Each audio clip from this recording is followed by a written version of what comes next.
উত্তরবঙ্গের কালিম্পং জেলার এক ছোট্ট পাহাড়ি গ্রাম সিলেরিগাঁও। চারিদিকে সবুজ, মেঘে ঢাকা পথ আর পাখির ডাক। এই সব মিলিয়ে সিলেরিগাঁও যেন প্রকৃতির কোলে লুকিয়ে থাকা এক শান্তিময় স্বর্গ। ভোরের শিশির ভেজা কুয়াশাচ্ছন্ন ঠান্ডায় বেরিয়ে পড়ুন আশেপাশের পাহাড়ি রাস্তায়। এই ছোট্ট পাহাড়ি গ্রামটি কিন্তু দুহাত মেলে অপেক্ষায় আছে আপনার জন্য, তার প্রকৃতির অপরূপ ভাণ্ডার নিয়ে। এখানে মাত্র 2টি দিন থেকে আপনি দেখে নিতে পারেন শান্ত নিরিবিলি বেশ কিছু অসাধারণ জায়গা। গুড মর্নিং, আমি ঐন্দ্রিলা। আপনারা দেখছেন ওয়াইল্ড ইন্ডিয়া ট্রাভেলস। সিলেরিগাঁও থেকে সুপ্রভাত জানাচ্ছি সকালবেলা। যদিও ওয়েদার এখনও কালকের মতনই, অতটা ক্লিয়ার হয়নি, বেশ কুয়াশাচ্ছন্ন হয়ে রয়েছে। এই সাইডে এদিকে কাঞ্চনজঙ্ঘা দেখতে পাওয়ার কথা যদি ওয়েদার ভালো থাকে। আমি ভেবেছিলাম আজকে যদি সকালে ক্লিয়ার হয়, কিন্তু ক্লিয়ার নেই। এখন আবার কুয়াশা কুয়াশা ধোঁয়াশা একটা এরকম একটা সকালবেলা, এখন কুয়াশা মেঘ সব মিলিয়ে আর কি ওয়েদারটা অন্যরকম হয়ে আছে। প্রত্যেক পাহাড়ি গ্রামে সকালবেলা আমাদের একটাই কর্তব্য থাকে, সেটা হচ্ছে পাখির ছবি তুলতে বেরোনো। তো সেটাই চেষ্টা করছি। এখন এই রাস্তা ধরে বাদিক ডান দিক ঘুরে দেখব, যা যা দেখতে পাবো অতি অবশ্যই দেখাবো আপনাদের। দেখে শুনে তো মনে হলো প্রচুর পাখি থাকবে, দেখি। এইদিকে একটা মেন যেটা রাস্তা, গাড়ি নিয়ে যেটা দিয়ে এসেছিলাম সেটা, আরেকটা এই সব অফ রোডগুলো ট্রাই করে দেখা যাক। চলো ওদিকে যাই, কারণ মেন রোডে এত কুকুরও চলে আসছে না, বার্নিং কি করে করব সকালবেলা। এরা এসে কোলে উঠছে, তার থেকে চলো এটা দিয়ে যাই।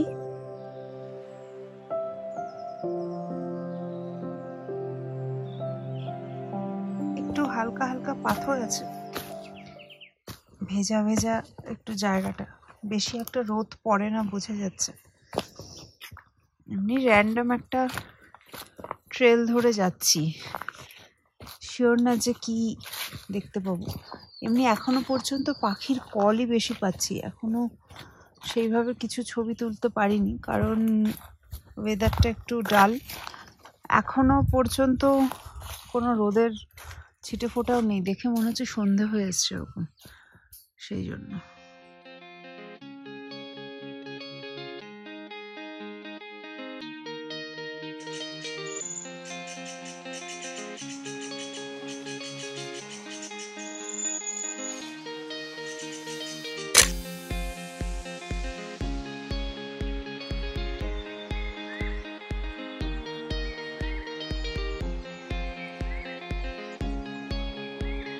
পাখির ছবি তোলা বেশ কষ্টকর, তবে তার থেকেও বেশি কষ্টকর পাখির ভিডিও নেওয়া। এই বাফ বার্ড ওয়াবলারটা কত তাড়াতাড়ি গাছের ডালে মুভ করছে দেখুন। ভীষণ ছোট্ট এই পাখিটা। যে পাখি যত বেশি ছোট, তার ঘোরাঘুরি করা বা মুভ করার ক্ষমতাটা তত বেশি ফাস্ট। এবার এই দ্রুত পাখির সাথে তাল মিলিয়ে ক্যামেরাটাও ঘোরানো কিন্তু বেশ কষ্টকর। সেই জন্য হয়তো আপনারা দেখেছেন অনেক জায়গায় একটুখানি হাত কেঁপেও যায়। আর ছোট পাখি ক্যামেরার চোখে ধরার জন্য স্ট্যান্ড নিয়ে খুব একটা বেশি লাভ হয় না।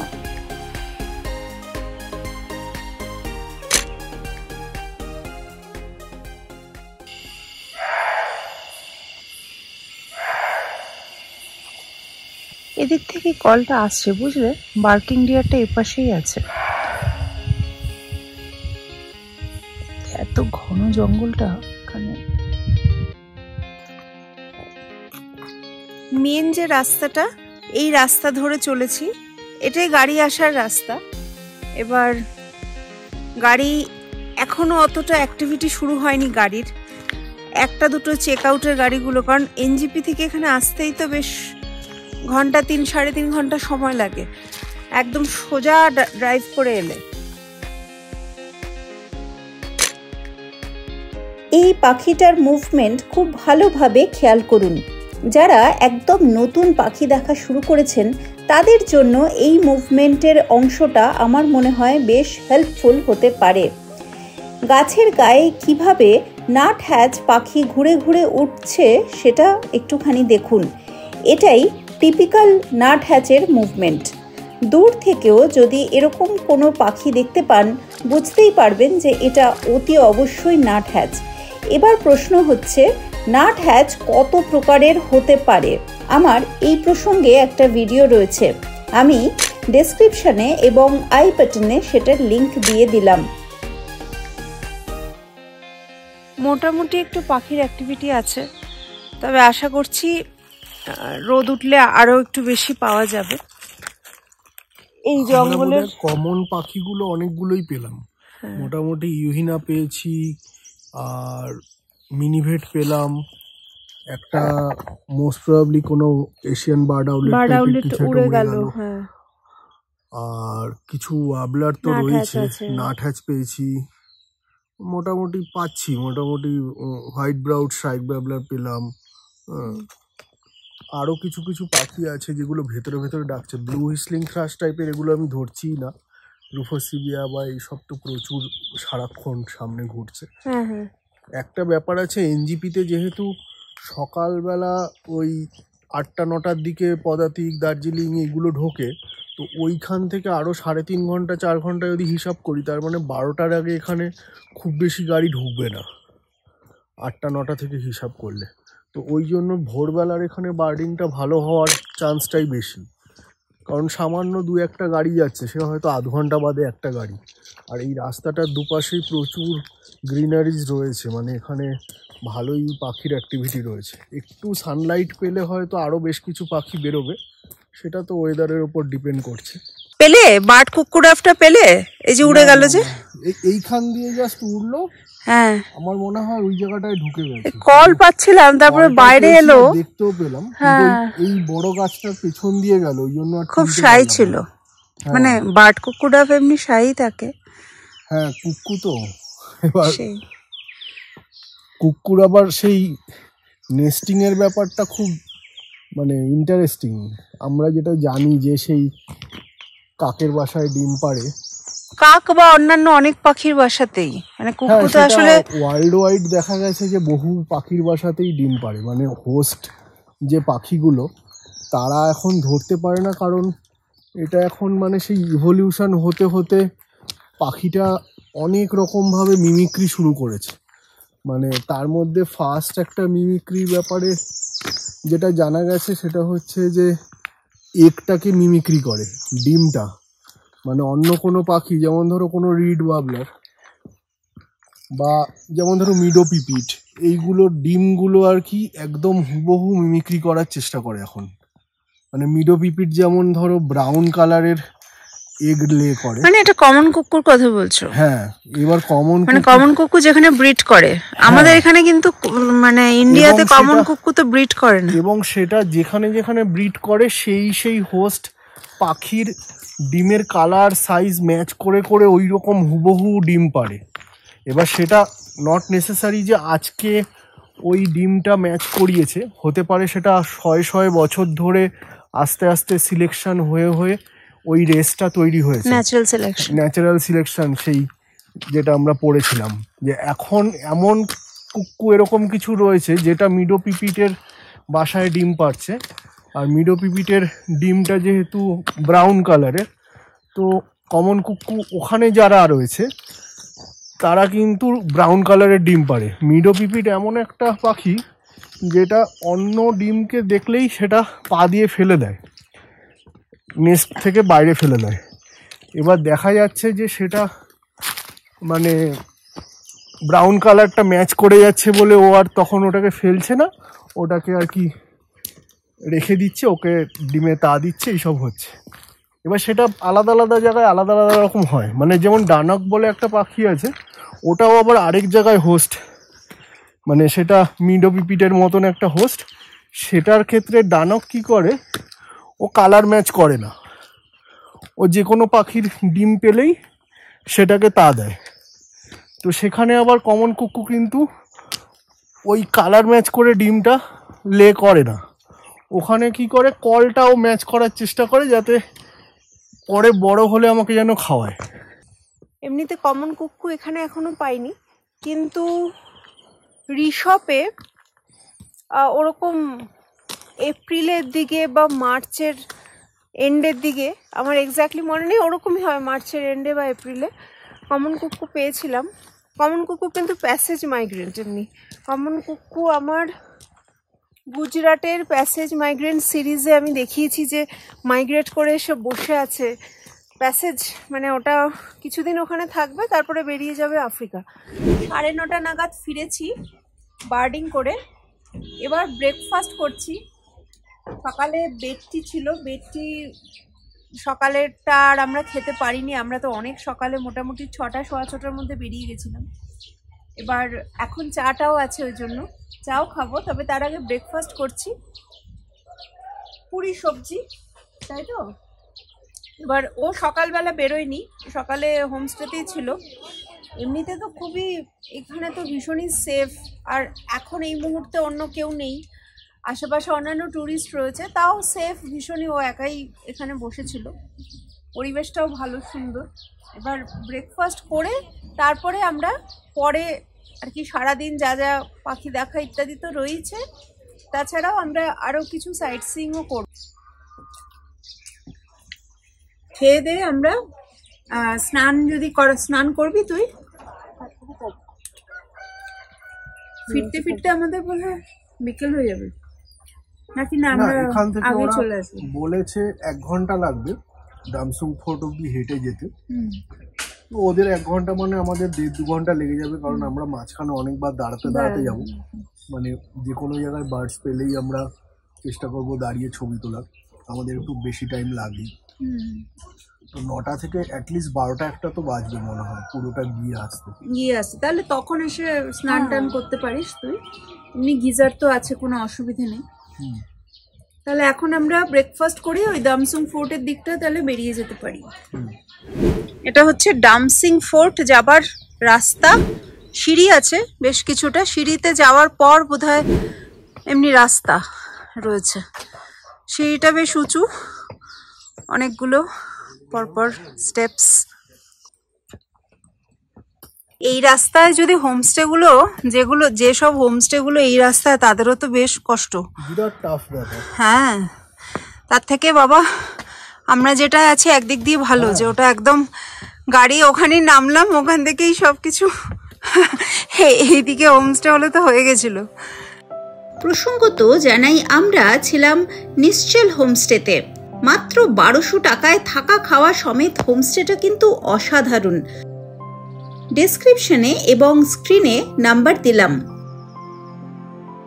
পুরো সিলেরিগাঁও গ্রামটাই আর কি এখান থেকে দেখা যাচ্ছে ওপর থেকে। আর আমরা এখন চলেছি ওই সিঁড়ি দিয়ে উঠে আসার পরে বাদিকের রাস্তা ধরে যাব। সিলেরিগাঁওতে 2টি দিন যদি থাকেন, অনায়াসেই ঘুরে নিতে পারেন এই Damsang fort, Ramitey view point, silent valley ইত্যাদি। এছাড়া যদি আপনি পক্ষীপ্রেমী হন, তাহলে সকাল আর বিকেল বেলা তো বার্ড ওয়াচিং করতে বেরোবেনই।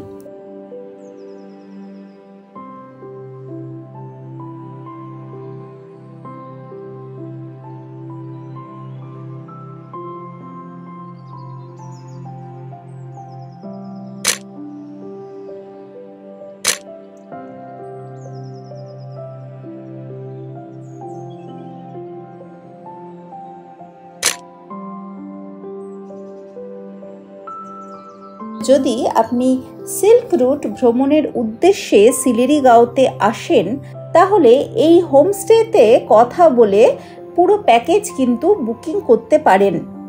সিলেরিগাঁও, আরিতার, পদমচেন, জুলুক, লিংতাম এবং গ্যাংটক এই সমস্ত জায়গাতেই কিন্তু বুকিং অ্যাভেলেবল।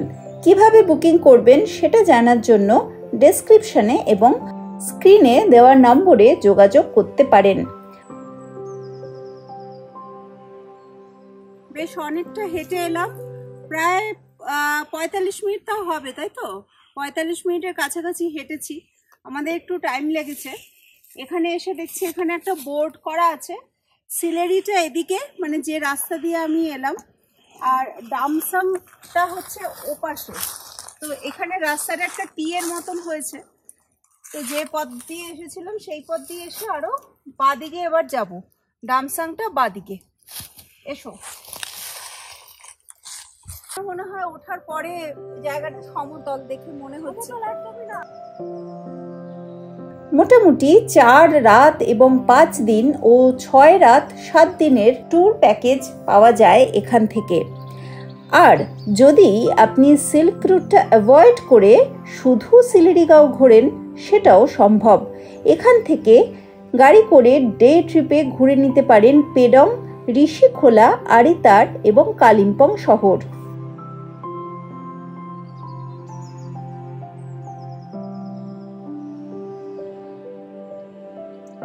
তবে ডে হাইকের হিসেবে কিন্তু বেশ ভালো এটা। আরো একটা ব্যাপার হচ্ছে যে এতক্ষণ ধরে এলাম একজনও টুরিস্ট দেখিনি, এই মাত্র জাস্ট একটা ফ্যামিলি দেখলাম, তারা ডামসাং ফোর্টটা দেখে তারা ব্যাক করছে। অথচ এতক্ষণ ধরে 1 ঘন্টার ওপর, বোধহয় 1.5 ঘন্টা হয়ে গেছে, আরো বেশি, একজনও টুরিস্টকে দেখতে পাইনি এই রাস্তা দিয়ে। তো তার মানে খুব একটা বেশি টুরিস্ট আসেন না। যারা অ্যাডভেঞ্চার প্রিয় বাঙালি ঘুরতে আসেন সিল্ক রুটে বা ঘুরতে আসেন শিলিগুড়িগাঁও, তারা হয়তো এই দিকটায় আসেন। আর বার্ড ওয়াচাররা আসতে পারেন, ছোটোখাটো কিছু টুকটাক বার্ড পাওয়া যেতে পারে। এখন তো আলোটা কমে এসেছে, এখন অতটা পাখির অ্যাক্টিভিটি নেই। তবে জঙ্গলটা ভীষণ সুন্দর, যতটা দেখালাম বা এখনও যতটা দেখানোর চেষ্টা করছি ভীষণ সুন্দর। একদম মানে আনটাচ ফরেস্ট হিসেবে বললেও আর কি কম বলা হবে, কারণ টুরিস্টই তো আসে না। যে জায়গাটা সহজলভ্য, যে জায়গাটা সহজে যাওয়া যায়, সুগম, সেই জায়গায় তো সবাই যান।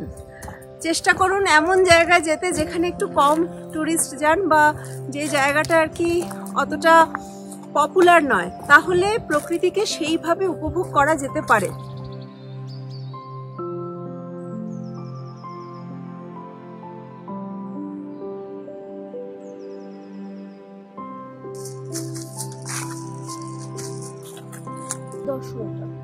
সিকিম, দার্জিলিং আর হচ্ছে কালিম্পং ভুটানের ঐতিহাসিক নিদর্শন বলছে।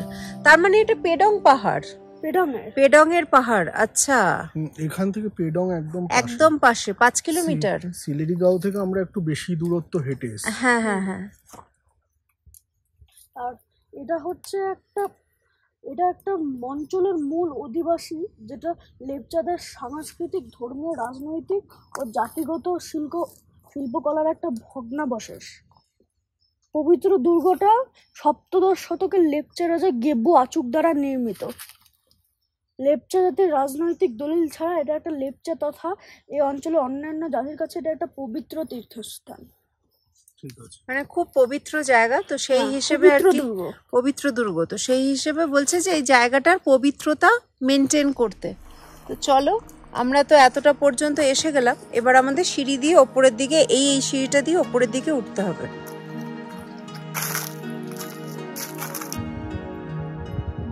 লেপচা রাজা গেবু আচুকের তৈরি এই ফোর্ট এখানে এসে উপস্থিত হয়েছে।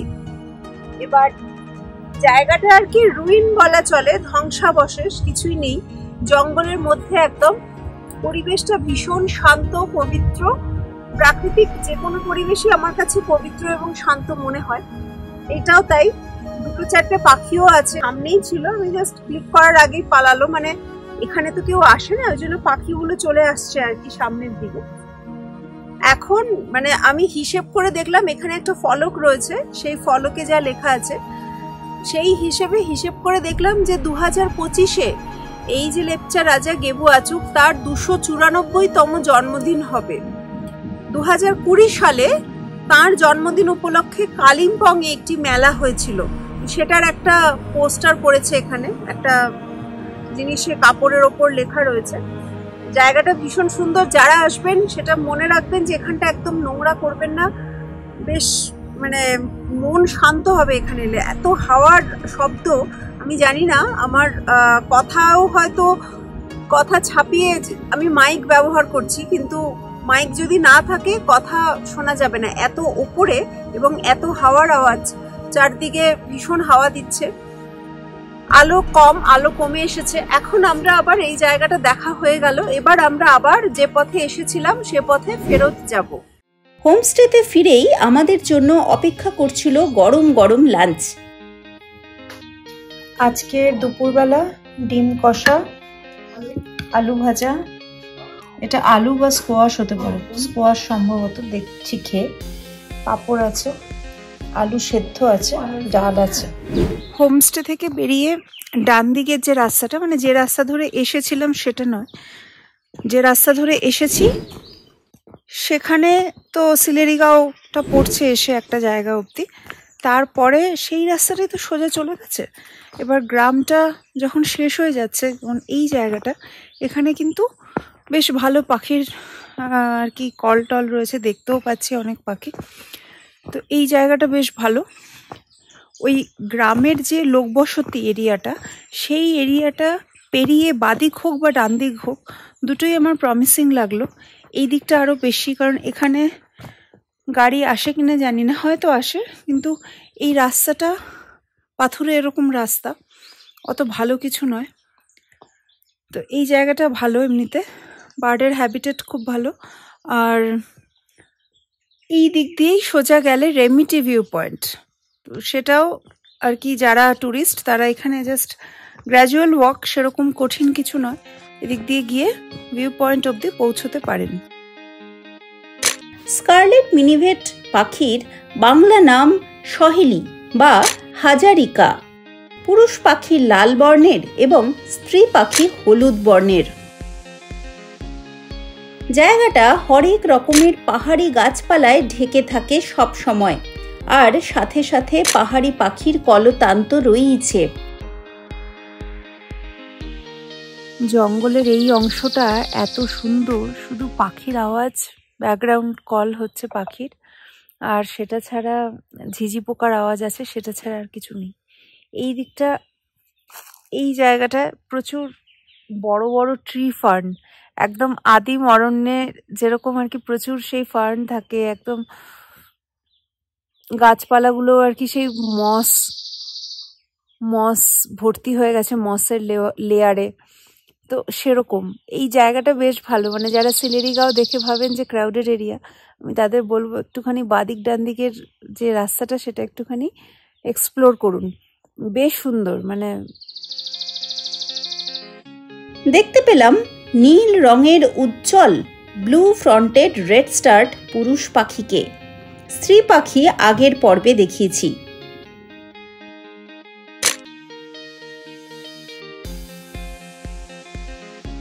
এটা নাট হ্যাচের মতনই অনেকটা গাছের কাণ্ড বেয়ে বেয়ে ওঠা নামা করে, কিন্তু খুব ভালো করে খুঁটিয়ে লক্ষ্য করলে আপনি বুঝতে পারবেন দুটোর মুভমেন্ট কিন্তু বেশ কিছুটা আলাদা।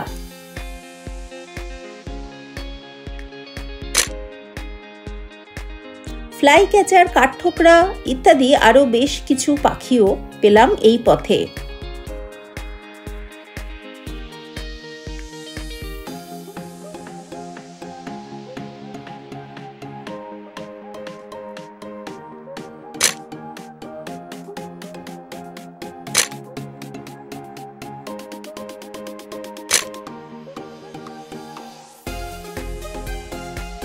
এই জায়গাটাতে হয়তো একটুখানি উঠতে হবে, এই জায়গাটা উঠছি অ্যাকচুয়ালি, উঠে এই রাস্তা দিয়ে ভিউ পয়েন্টের দিকে যাওয়া।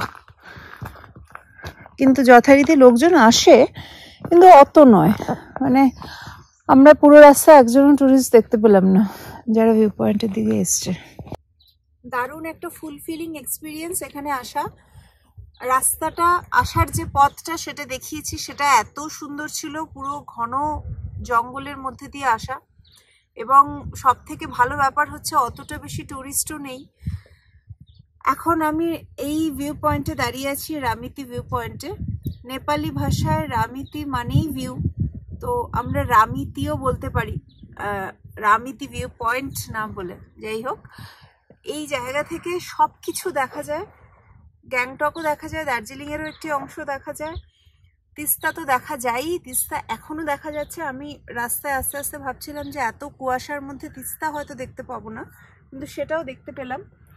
আমার মনে হলো যে মেন যে জায়গাটা, যেটা সিলেরিগাঁও, সেখানে যত ট্যুরিস্ট আছেন তাদের মধ্যে 1%ও এখানে আসছেন না। তো তারা হয়তো ভাবছেন যে খুব কঠিন পথ, যাব না বা কিছু। দামসাক ফোর্ট তার থেকে এটা কিন্তু আরও বেশি ইজিয়ার, এমন কিছু না, একদম পুরো দামসাকটাও সোজাই, কিন্তু ওই সিঁড়ি দিয়ে একটু উঠতে হয়, শুধু সেটুকুই। আর এটা কিন্তু আরও বেশি সহজ। তো আসবেন কষ্ট করে, বেশিক্ষণ লাগবে না। খুব যাতায়াত মিলিয়ে হয়তো 1 ঘন্টার একটু বেশি সময় লাগতে পারে, যদি না বার্ডিং করেন। বার্ড ওয়াচিং করলে আরও একটু বেশি সময় লাগে, আমরা বিভিন্ন জায়গায় দাঁড়াই, পাখির ছবি তুলি সেই জন্য। কিন্তু আদারওয়াইজ এই জায়গাটা ভীষণ সুন্দর, ভীষণ ফুলফিলিং, আমার দারুণ লাগছে। যেহেতু আরও লোকজন নেই বলে আরও ভালো লাগছে। সামনের এই পিকটা না, এই সেকেন্ড পিকটা হচ্ছে ডেলো, আর তার পাশ থেকে হচ্ছে ওই খারসাং, যেটা দার্জিলিংয়ের সাইডে পড়ে, ওই খারসাং ওই সাইডটা। আর এদিকে হচ্ছে তিস্তা নিচে। তিস্তার এখানে টোটাল 14টা বাঘ দেখা যায় এই উপর থেকে। আর এই দিকটা হচ্ছে পুরো কাঞ্চনজঙ্ঘা দেখা যায় যখন ওয়েদার ক্লিয়ার থাকে। এটা একটু উপরে তো 6000-6500 ফিট। তো এই জায়গাটা থেকে তিস্তাটা দেখা যায়, কিন্তু এখানে ওয়েদার সবসময় ক্লিয়ার থাকে না। এই জায়গাটা হচ্ছে কাঞ্চনজঙ্ঘা দেখা যায়। আর একটু রাইট সাইডে হচ্ছে এই দিকটায় পাকিয়ং এয়ারপোর্ট, গ্যাংটক আরও ডান দিকে সব দেখা যায় আর কি, সব এখান থেকে পুরো ক্লিন দেখা যায়। এই দূরের যে পাহাড়গুলো এখান থেকে দেখা যায় সেগুলো সাদা বরফে ঢাকা পাহাড় দেখা যায়। এখন ওয়েদার ক্লিয়ার নেই, মানে বৃষ্টি হলে তখন আবার ওয়েদার क्लियर हो जाए तখন देखते पाওয়া যায়। आप लोग कहाँ है? सिलरी गाँव से आए हैं। कौन सा होम स्टे में? निश्चल। निश्चल। तो आप लोग का रास्ता मालूम नहीं हुआ। कुत्ता नहीं आया आप लोग के साथ में? कुत्ता रहता तो सीधा कुत्ता लेके आएगा। कुत्ता यहाँ पर टूरिस्ट आता है ना, जितना टूरिस्ट आता है उतना के साथ कुत्ता साथ में आता है। आज 3-4 कुत्ता आए थे, पर उसके बाद क्या हुआ, उन लोग के हड्डी मिल गया कहीं से, वो लेके खुश होके चला गया कहीं से।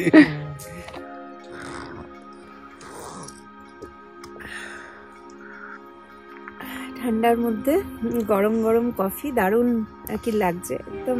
ইনফ্যাক্ট আমি কাপটা এইভাবে হোল্ড করে রেখেছি, এতে গরম লাগে আর কি, আরাম লাগছে সেই জন্য। মানে ভীষণ ভালো, লোকজন নেই সেই জন্য আরও ভালো। সিলেরি গাঁওয়ের অনতি দূরেই রয়েছে আরও একটা site seeing point, silent valley. গাড়ি নিয়ে আসা যাবার পথে এটাও একবার ঘুরে নেবেন। সাইলেন্ট ভ্যালির, এটা হচ্ছে সাইলেন্ট ভ্যালির রাস্তা, ট্রুলি সাইলেন্ট।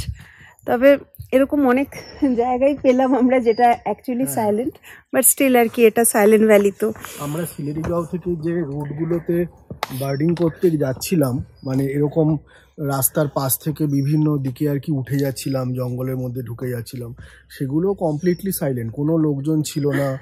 মানে বিভিন্ন জায়গায় আর কি ঢুকে ঢুকে বার্ড খুঁজে বার করলাম। এটা ভালো, মানে চারিদিকে পাইনের ফরেস্ট। সিলেরি গাঁও থেকে আমাদের একটা উল্লেখযোগ্য বার্ড পেয়েছি, সেটা হচ্ছে গ্রেচিন মিনিভেট, যেটা আগে আমরা ই বার্ডের চেকলিস্টে পাইনি। এটা একটা নতুন বার্ড আমরা পেলাম, মানে এটা আমরা অন্যান্য জায়গায় পাই কিন্তু সিলেরি গাঁওয়ের চেকলিস্টে আগে কখনো দেখিনি, ই বার্ডেও ছিল না। তো এটা একটা পেয়ে ভালো লাগলো। যাই হোক, এই জায়গাটা সিলেরি গাঁও থেকেও আসতে পারেন।